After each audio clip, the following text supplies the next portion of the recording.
The road is nice, but it actually has a few divots here and there. If you're taking that curve real quick, it could be an issue, but kind of taking it nice and easy, so not a problem. So we're heading up to Central City,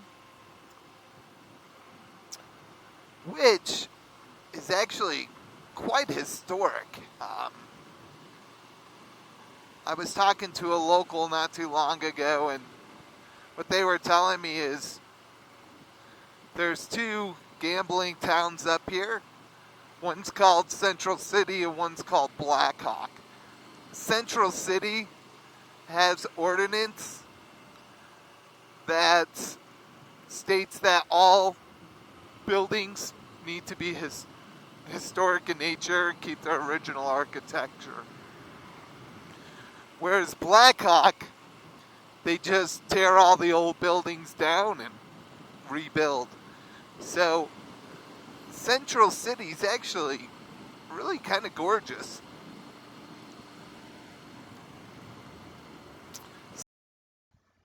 Central City is about 35 miles west of Denver, Colorado. From Denver, just heads to 70 west to Central City Parkway right before the Idaho Springs exit. Normally takes about 40 minutes to get there from Denver.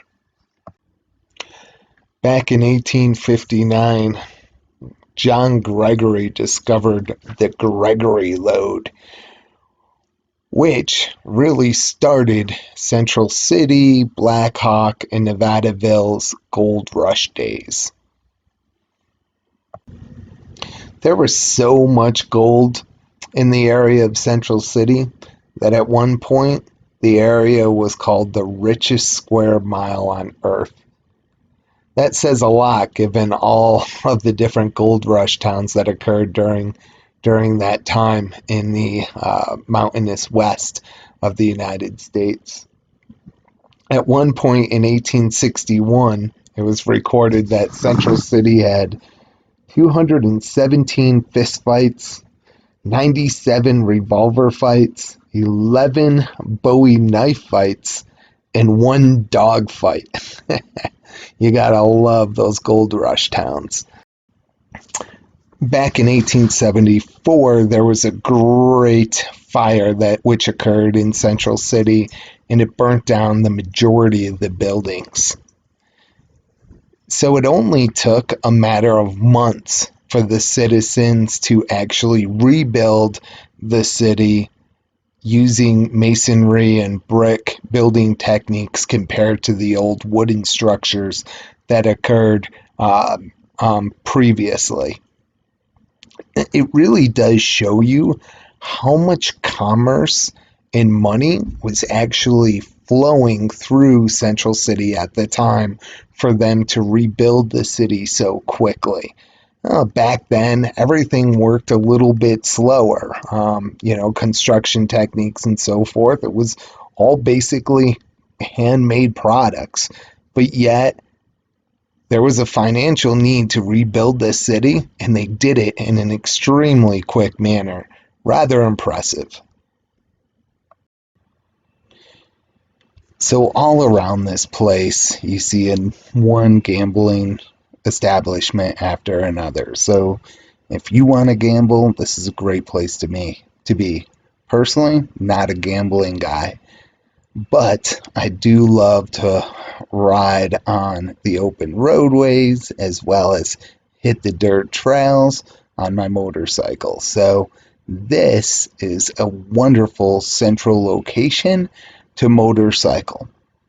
If you like to get out on fire roads, there are hundreds of miles of fire roads, just a hop, skip, and a jump outside of the central city. In fact, later on in the footage here, we'll actually take a dirt road which takes you from Central City to Nevadaville, the ghost town in Nevadaville. So that's actually a little bit later on in the footage. So there were 17,000 different mining claims in the southern Gilpin County area. So wherever you go when you're driving down the roadways or you're going down a trail or a dirt road, you're going to see all sorts of different mining equipment and old mines, old boarded up shafts. Just be aware. They're neat to explore. They're wonderful to kind of see, but they're very, very dangerous. And the reason why is because the way they specifically mined in this area were to basically mine out vertical veins of gold. So the mines aren't horizontal, so you don't walk into the mine and walk down a long path. Sooner or later, that mine is probably going to turn into a vertical shaft that could actually go down as far as 2,000 feet deep. Surely enough to quickly end your life in a grotesque manner. So be aware. Safety first while kind of walking around the area. You never know when you're going to come across an old mine, and it could be pretty precarious. So just be careful. Safety first.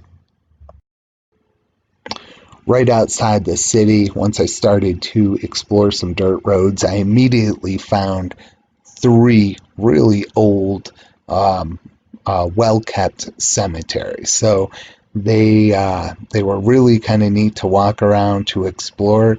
If you're into that kind of thing, great place to visit. I'm sure there are probably more cemeteries around. Within 10 minutes, I found three cemeteries. So, kind of a cool, different adventure if you're into that kind of thing.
From talking to a few locals, I hear that there's some paranormal activities in Nevadaville as well as Central City. Now, I've never seen a ghost, but would sure like to see one. So, hey, if you have any additional stories or comments, feel free to share. Thanks for visiting.